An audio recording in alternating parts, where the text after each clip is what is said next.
Hi everyone, welcome back to another video and I hope you all are doing well. This day was a beautiful Friday and Friday means it's a weekend here in Oman. I'm starting my day by giving my stove a quick clean before getting into one of my favorite rituals on weekends. That's cooking a big pot of chicken biryani or any biryani I would say. On this day I was cooking chicken biryani anyway.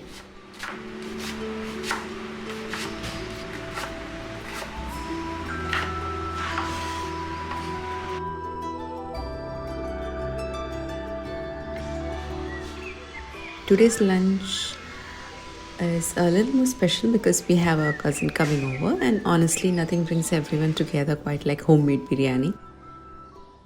It feels so good to finally be back into my normal routine again. The last 3 months in Kerala have been one of the busiest phases of my life between my psychology practical classes, internship, exams, seminar presentations, assignment submissions, endless note preparations, and of course, managing all the regular household responsibilities in between. Of course, with the support of my mother in law. Life was moving at full speed. Looking back now, I honestly don't know how everything got completed, but somehow it did. And today, as I stand here in my own kitchen, cooking without any deadlines waiting for me, I feel so relaxed, so peaceful, and incredibly grateful. None of this would have been possible without the support of my family. A huge thanks to my parents and my parents-in-law who stood by me throughout this journey. But I have to say my biggest support during these months was my mother-in-law. She took care of Leon almost the entire time I was busy with my studies. Knowing he was in safe hands allowed me to focus completely on my course. I don't think a simple thank you is enough for everything she's done for me. By the way, I recently bought this mortar and pestle from Amazon. I've always wanted this wider, open style one because I feel it's much more convenient when you're grinding a larger quantity of spices together. I was actually searching for a square shaped one at first, but then I came across this and instantly liked it. Before using it, I had already seasoned it properly after watching quite a few YouTube videos and Instagram reels. You can find a lot there. And if anyone is interested, I'll leave the product link in the description box. And now I have to show you something that has become a permanent favorite in our home. My mother-in-law has recently started her own homemade pickle business. As her children, we have always eaten her pickles every time. Trust me, they are genuinely delicious. For years, my absolute favorite used to be her lemon pickle, the bright one and also the yellow one. I loved both. But lately, tender mango pickle has completely stolen my heart. Every single day, I somehow end up opening the bottle just to eat one tender mango. I literally cannot resist. If any of you would like to try her homemade pickles, it would mean so much if you could support her little business. I'll leave the contact number in the description box. And you know, there's something I've always felt. Very often we wait until people are no longer with us to tell the world how wonderful they were. I don't want to make that mistake. I want people to know how amazing she is while she's here to hear it herself. In fact, I feel like I'm already late in saying this publicly. She is one of the strongest women I know, an incredible mother, an amazing mother-in-law, the most loving grandmother, and someone who quietly supports everyone around her without expecting anything in return. I truly pray that life gives her all the happiness she deserves.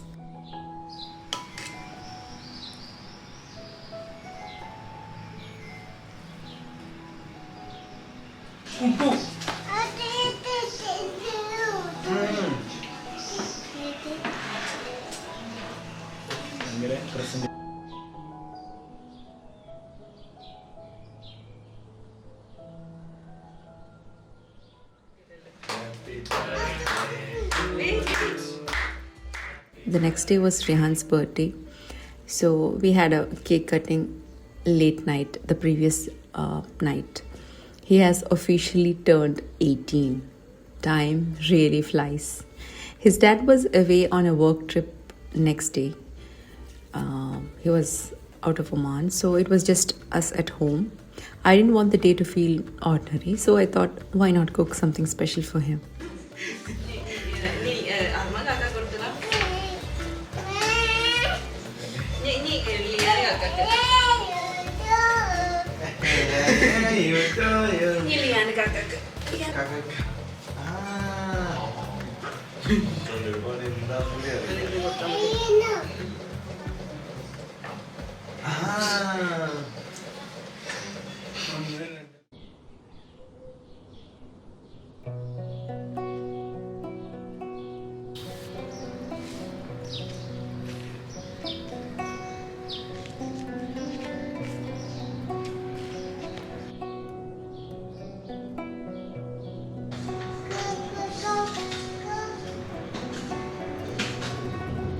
In the morning, I had a simple breakfast.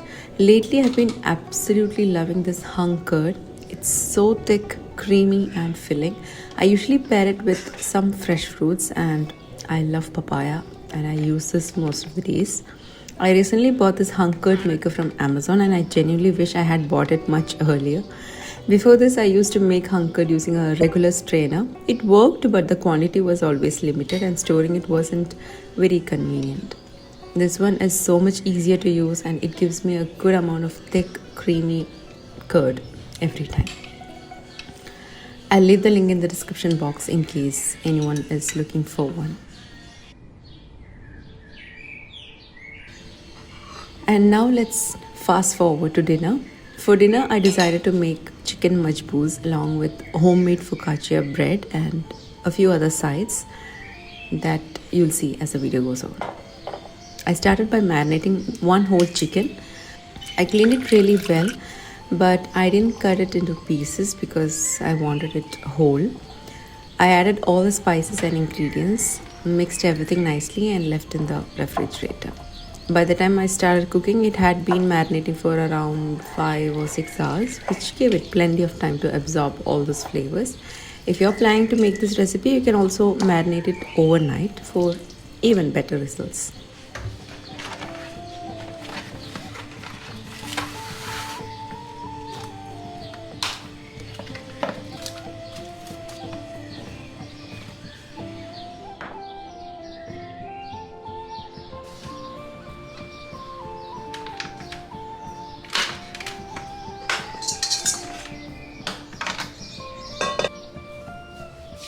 Now coming to the bread, it's focaccia. I hope I'm pronouncing it right. I've made it before on this channel, but this time I decided to add some cheese as well. One thing I realized while making all this was how disconnected I have become from my own kitchen over the past few months.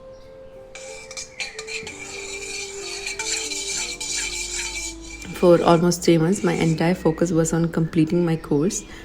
I never stopped cooking completely because, of course, that's a part of my daily life, but I definitely missed spending time in my kitchen without rushing. I missed experimenting with recipes, I missed filming cooking videos, and honestly, I missed this peaceful feeling of simply cooking because I wanted to, not because I had to.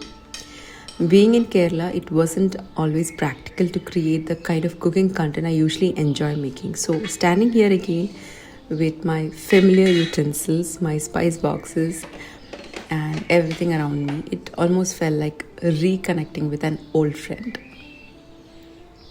For the focaccia dough, I first activated the yeast by adding it to lukewarm water mixed with a little sugar. Once the yeast became rice and foamy, I added oil, salt, and flour. Then kneaded everything until I had a smooth dough.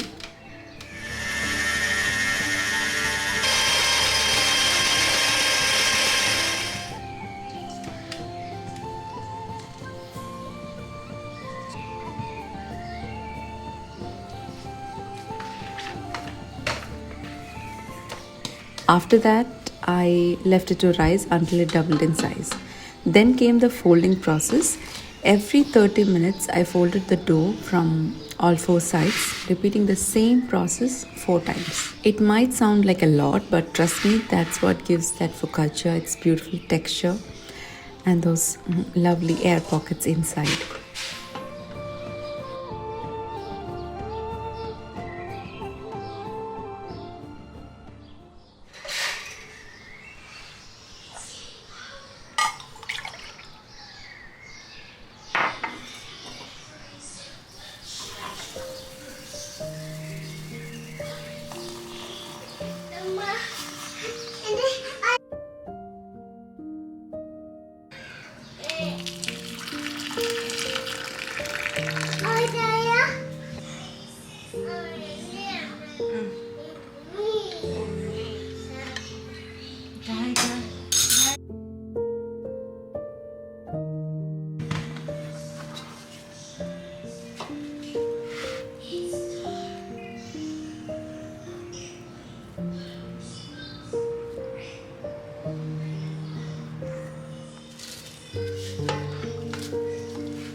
Now it's time to prepare the chicken majboos. I had already washed the basmati rice really well and soaked it in water. So by the time I started cooking, the rice was perfectly soaked and ready to use. To begin, I heated a little olive oil along with some butter in a large pot. Once the butter melted, I added all the whole spices and let them release their aroma.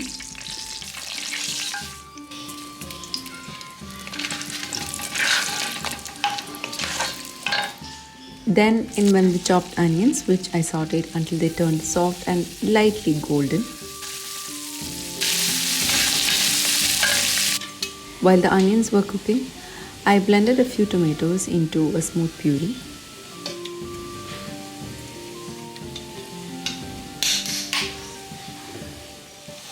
Now to this I added freshly crushed ginger and garlic and cooked them until the raw smell completely disappeared.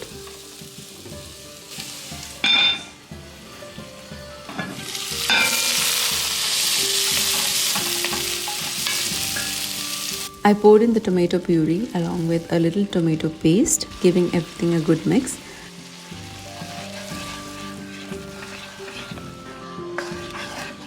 For a richer color, I added just a teaspoon of Kashmiri red chilli powder. It doesn't make the dish spicy, but it gives that gravy a beautiful color. After that, I added some chopped capsicum. I actually used one whole capsicum here, but that was a bit too much. Looking back, just a handful would have been more than enough. Once everything had cooked together for a few minutes, I gently placed the marinated whole chicken into the pot. I covered it with the lid and let it cook slowly over a low flame so the chicken could absorb all those flavors.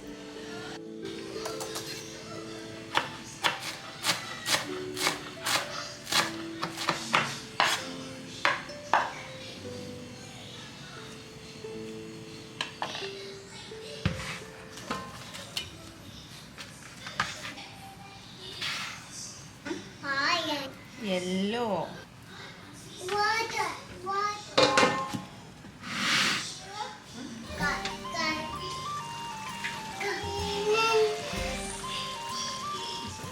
After a while, I carefully flipped the chicken over and let it cook for another 4 or 5 minutes before moving on to the next step.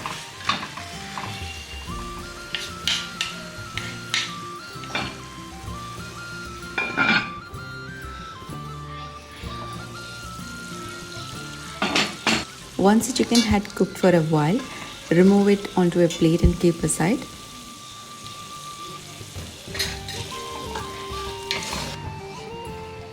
Into the pot, I added hot chicken stock. You can also use hot water if you don't have stock. The liquid should be about double the amount of rice. Then I added a handful of chopped coriander leaves and added some salt. Once everything came to a gentle boil, I added soaked and well-drained basmati rice. After giving it a gentle mix, I covered the pot and let it cook over medium-low heat until the rice absorbed all the flavors. While the rice was cooking, I wanted to give the chicken a nice grilled finish. So I transferred it to my air fryer for a few minutes until the outside turned beautifully golden. If you don't have an air fryer, you can easily shallow fry or grill it in the oven as well.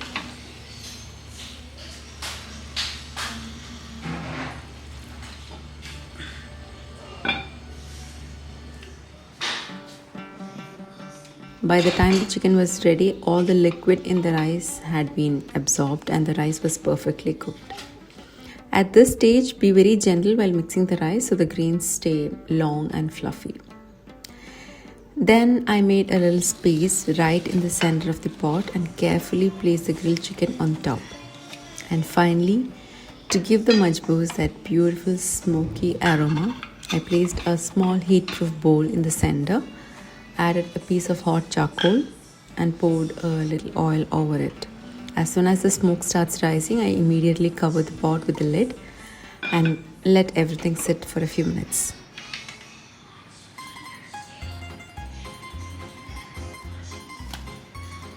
Coming back to the focaccia, once the dough had finished all its folds, I transferred it to a baking dish and gently spread it out.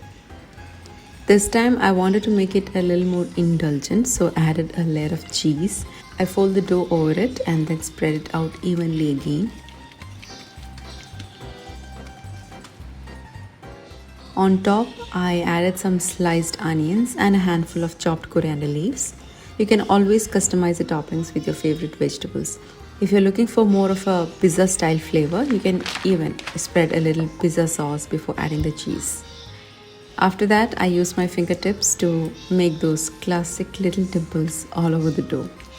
That's what gives focaccia its signature look and helps all the flavors settle beautifully into the bread. Into the preheated oven, it went at 220 degrees Celsius for about 20 minutes until it turned beautifully golden with a perfectly crisp top. For another quick side dish, I used some ready-made chicken lollipops. Those were super simple. I just deep fried them until they were crispy.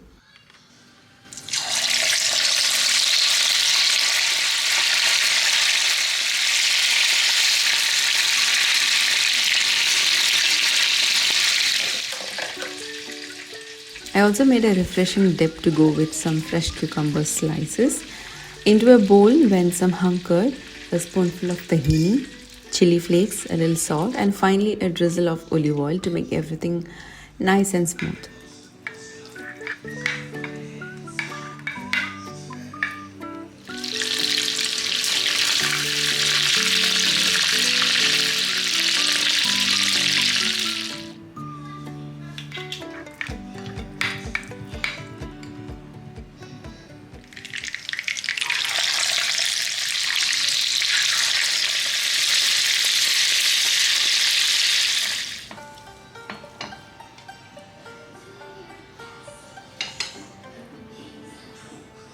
And just like that, dinner was ready.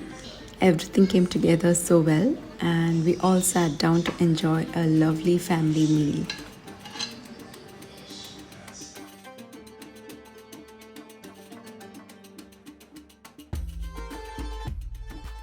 I hope you all enjoyed spending this little part of the weekend with us and enjoyed watching today's simple and quick vlog. Thank you so much for being here and for always supporting my little corner. I'll see you all in my next video. Until then, take care and bye-bye.